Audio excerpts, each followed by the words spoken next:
नमस्कार दोस्तों, text book super coaching के ऑनलाइन प्लेटफॉर्म पे मैं विजय विक्रम सिंह आप सभी प्यारे मित्रों का बहुत बहुत स्वागत करता हूँ। मेरे प्यारे दोस्तों, कल प्रवक्ता का पेपर हुआ, पीजीटी का एग्ज़ाम हुआ कल दूसरी मीटिंग में। पेपर देख करके सबकी नींद गायब है, ये बात सत्य है। आज यहाँ हम इस वीडियो में आपसे रिलेटेड, पेपर से रिलेटेड कुछ बहुत ही महत्वपूर्ण मुद्दों पर डिस्कस करने जा रहे हैं, जिनके बारे में आपको जानना जरूरी है, क्योंकि आपके भविष्य का सवाल है। मेरे प्यारे दोस्त, अंत तक वीडियो को देखिएगा, लास्ट में अपना कमेंट जरूर करिएगा।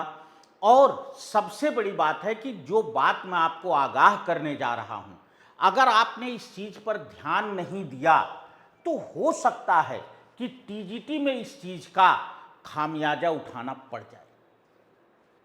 इसलिए प्लीज केवल 10 मिनट का हमें समय दीजिएगा, आपके भविष्य की बात है।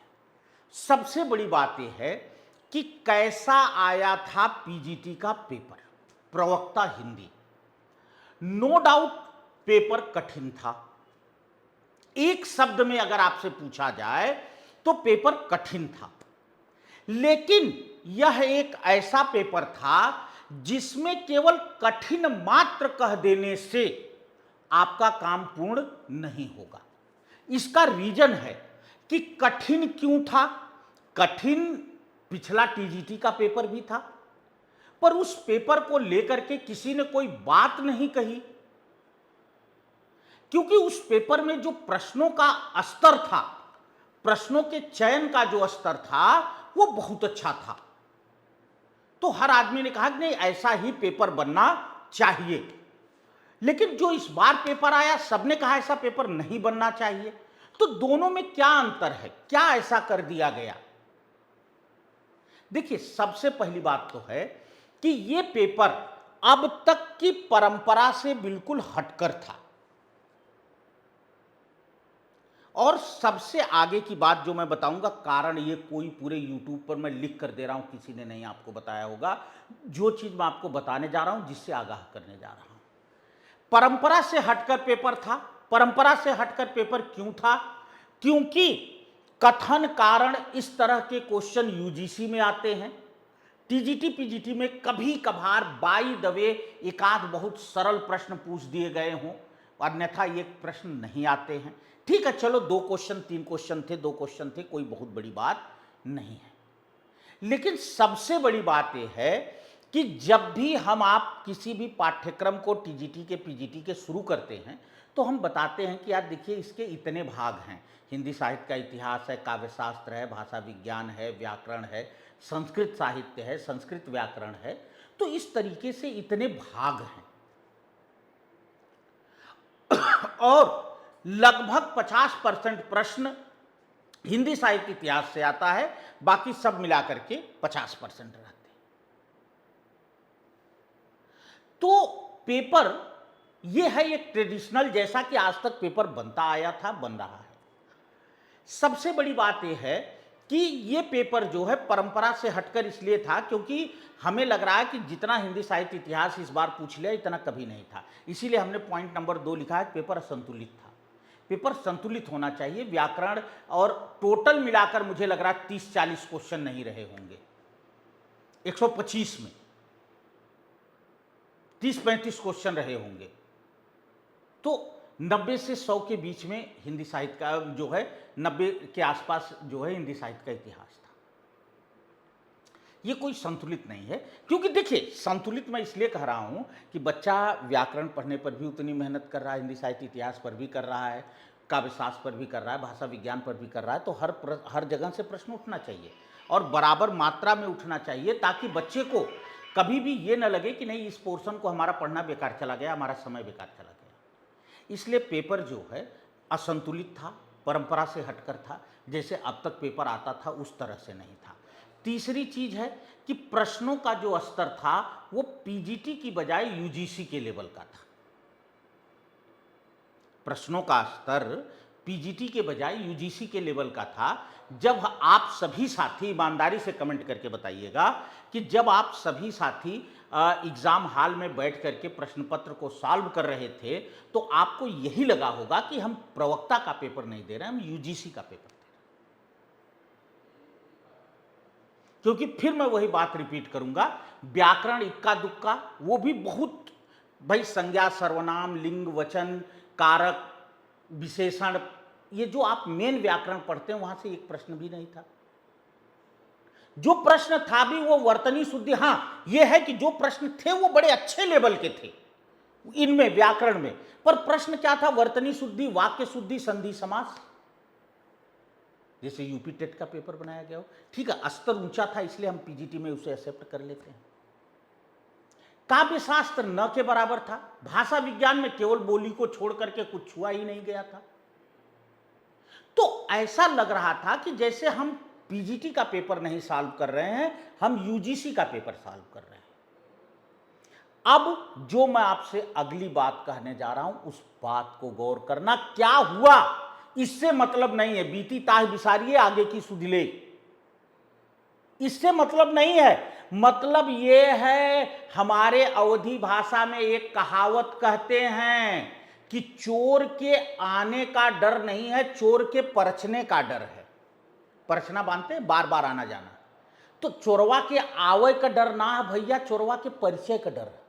देखिए, मैं एक कहावत किसी व्यक्ति विशेष के लिए नहीं कह रहा, मैं हाथ जोड़ के माफी चाहता हूं। मैं केवल एक बात कह रहा हूं कि आज अगर पेपर इस तरह का आया तो ठीक है, एक पेपर बन गया, लेकिन क्या आगे भी ऐसा होगा? बिल्कुल होगा, यस 100% होगा। यह चीज यूट्यूब पर कोई नहीं बताएगा आपको। इसका रीजन मैं आपको बता रहा हूं। देखिए, पहले माध्यमिक शिक्षा सेवा चयन बोर्ड अलग था, हायर एजुकेशन अलग था ना। दोनों के पेपर सेटर अलग हुआ करते थे, दोनों के पेपर सेटर अलग हुआ करते थे। मैं हाई स्कूल को पढ़ा रहा हूं, अगर मुझसे कहा जाए कि आप हाई स्कूल का पेपर बनाइए तो मैं बेहतर पेपर बनाऊंगा, मुझे पता है कि क्या क्या है, कैसे है। अब एक डिग्री कॉलेज वाले को अगर हाई स्कूल का पेपर बनाने को दे दिया जाए तो वो डिग्री कॉलेज का स्तर रख देगा, वो हाई स्कूल में भी कबीर का रहस्यवाद पूछ सकता है।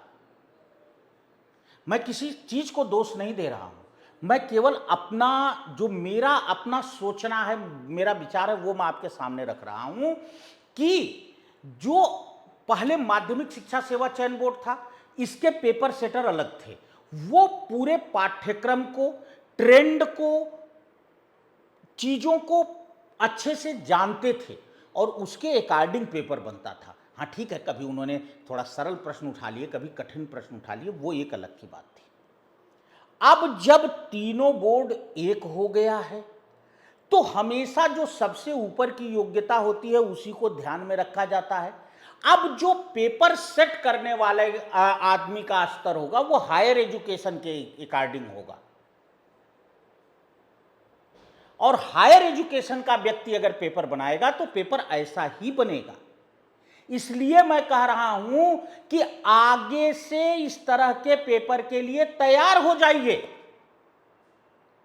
या तो माध्यमिक जो चयन बोर्ड हटा, एक चयन बोर्ड बना, तो भाई या तो फिर ऐसा हो कि कह दें कि नहीं भैया देखिए ऐसा पेपर ही बनाइएगा, उस स्तर को, उन चीज को फॉलो करिएगा, वो एक अलग की बात है, अध्यक्ष जी पर डिपेंड करता है। लेकिन मेरा जो है कारण क्या था? कारण केवल एक है कि माध्यमिक व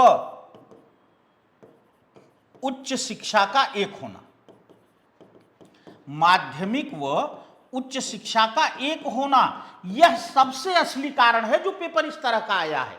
क्योंकि हमेशा यूजी जो व्यक्ति हायर एजुकेशन का पेपर बनाता है, जो यूजीसी का पेपर बनाता है, उसी ने पीजीटी का पेपर बनाया, और जब उन्होंने पीजीटी का पेपर बनाया तो वो वही स्तर है। इसलिए आपको इस बात से घबराना नहीं चाहिए। अब प्रश्न जो अगला हमारे सामने है वो ये है कि कट ऑफ कितना जाएगा, उसको बाद में डिस्कस करेंगे। क्या टीजीटी का पेपर भी ऐसा आएगा? मेरे हिसाब से इसका उत्तर है एस। क्योंकि टीजीटी के लिए किसी अलग पेपर सेटर को नहीं रखा जाएगा। जो उस बोर्ड में होंगे सदस्य वही पेपर सेट करेंगे, और वो कैसा भी पेपर रहेगा स्तर उनका वही रहे। हाँ, ये हो सकता है इसमें कि प्रश्नों का स्तर थोड़ा सरल हो, प्रश्नों का स्तर थोड़ा सरल हो। एक बात आपने गौर किया है, जो पाठ्यक्रम यूजीसी में है कथन वगैरह वहां से उठा लिए गए। गौर किया आपने?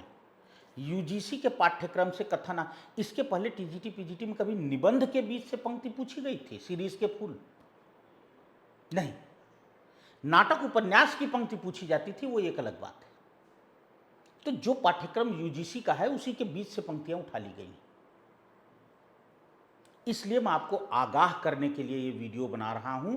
देखिए, मैं किसी को दोष नहीं दे रहा, कुछ नहीं कह रहा, मैं केवल आपसे इतना निवेदन कर रहा हूं कि आगे से इस तरह के प्रश्नों के लिए तैयार रहिएगा। इसलिए बचे हुए समय में अपनी तैयारी को और अपग्रेड करिए और अच्छा बनाइए, ठीक है। आई होप कि ऐसा ही पेपर आपको, थोड़ा सा प्रश्नों का स्तर नीचे हो पर ऐसा ही पेपर आपको टीजीटी में देखने को मिले। इसलिए मैं कहूँगा हिंदी साहित्य इतिहास पर थोड़ा फोकस ज़्यादा रखिएगा। संस्कृत के हमेशा 4 रूप आते थे, एक रूप आया है, एक आध अनुवाद से आ गया है। तो भाई सीधी सी बात है कि हमारे यहाँ संस्कृत है ही नहीं, मतलब हायर एजुकेशन। तो वहाँ जो है भाई, अब उनको बताया गया है, पाठ्यक्रम दिया गया है, तो एक आध प्रश्न रख दिया गया कि भाई ये न कहने पाए कोई कि नहीं व्याकरण से अनुवाद नहीं आया, अनुवाद नहीं आया, प्रत्यय उपसर्ग नहीं आया, काम खत्म। पर वो बात नहीं जैसा टीजीटी पीजीटी में बनता था पेपर। इसलिए प्लीज़ आप सभी लोग आगे से तैयार हैं, हिंदी साहित्य इतिहास के लेवल को थोड़ा सा और अपग्रेड करिए। करना क्या है आपको, ये मैं नहीं कहूँगा कि व्याकरण पढ़ना बंद कर दीजिए, काव्यशास्त्र पढ़ना बंद कर दीजिए, भाषा विज्ञान पढ़ना बंद कर, नहीं। जितनी आपकी तैयारी है उसे कंटिन्यू रखिए, उसे रगड़ते रहिए, चमकाते रहिए, लेकिन हिंदी साहित्य इतिहास को थोड़ा सा अपग्रेड करिए, थोड़ा ऊपर चढ़ने की जरूरत है, थोड़ा सा और। इसका भी मैं आपको तरीका बताऊंगा।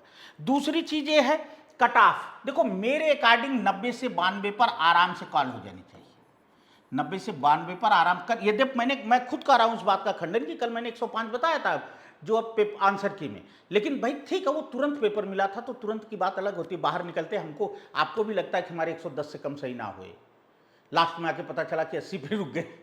तो इसलिए मैं आपसे कह रहा हूं कि मेरे अकॉर्डिंग इतना बहुत है, इतने पर कॉल हो जानी चाहिए। तो मेरे प्यारे दोस्त, इस बात को ध्यान में रखें आप सभी लोग। जो मैंने चर्चा किया, अगर आपको मेरा तर्क सही लगा हो तो आप बताइए कि हाँ गुरुजी आपने ठीक बात कही। मेरा मूल उद्देश्य यह है, मैंने ठीक कहा बेठीक कहा ये मायने नहीं रखता है, मायने ये रखता है कि आपका भविष्य जो है उज्ज्वल हो, आपका हित हो। तो प्लीज़, हाँ, अब इसके लिए एक काम और भी है, आपको सामने स्क्रीन पर दिख रहा होगा कि सुपर कोचिंग ने 1 माह का कोर्स आपके लिए लॉन्च किया है मात्र 249 रुपए में। और इसमें हिंदी की 8 PM से लेकर के आगे जब तक चले ये जो है प्रैक्टिस होगी। और मेरा उद्देश्य है कि टीजीटी के पेपर तक आपको लगभग 2000 प्रश्न, अच्छे स्तर के प्रश्न ढूंढ करके 2000 प्रश्नों की प्रैक्टिस करा दी जाए, और जो है जिससे आपका चयन बन जाए। तो आप सभी साथी जो है जल्दी से 63 93 38 29 97 इस नंबर पर कॉल कर लीजिए, या टीजीटी और अपना मोबाइल नंबर एक साथ, टीजीटी और मोबाइल नंबर ये लिख करके इसी नंबर पर व्हाट्सएप कर दीजिए, ठीक है। तो मिलते हैं फिर इसी तरह की एक और वीडियो में। बहुत बहुत धन्यवाद।